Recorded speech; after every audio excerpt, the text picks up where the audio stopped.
السلام علیکم ورحمۃ اللہ وبرکاتہ۔ جن لوگوں کی صحت نہیں بنتی، جن لوگوں کی ہیلتھ کے اکثر ان کو ایشو رہتے ہیں، بہت زیادہ پریشان رہتے ہیں، اللہ کے نبی علیہ الصلاۃ والسلام نے اچھی صحت کے لیے اور اچھے اخلاق، اچھی عادات کے لیے ایک بہت پیاری دعا سکھائی ہے۔ آپ اس دعا کو پڑھ لیا کریں، انشاءاللہ آپ کی صحت بھی بنے گی، آپ کی اچھی عادتیں بھی ہو جائیں گی اور آپ کے بہترین اخلاق بنتے چلے جائیں گے۔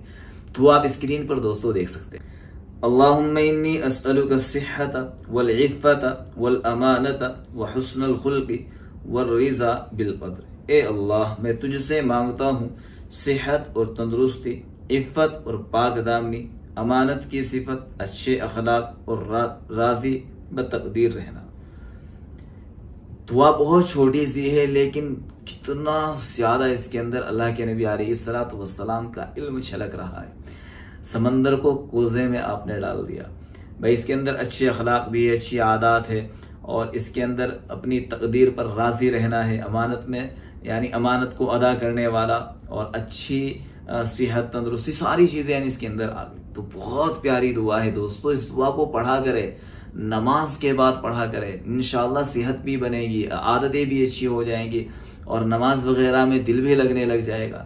خود بھی پڑھے، دوستوں میں بھی شیئر کرے، بچوں کو بھی ضرور سکھائے۔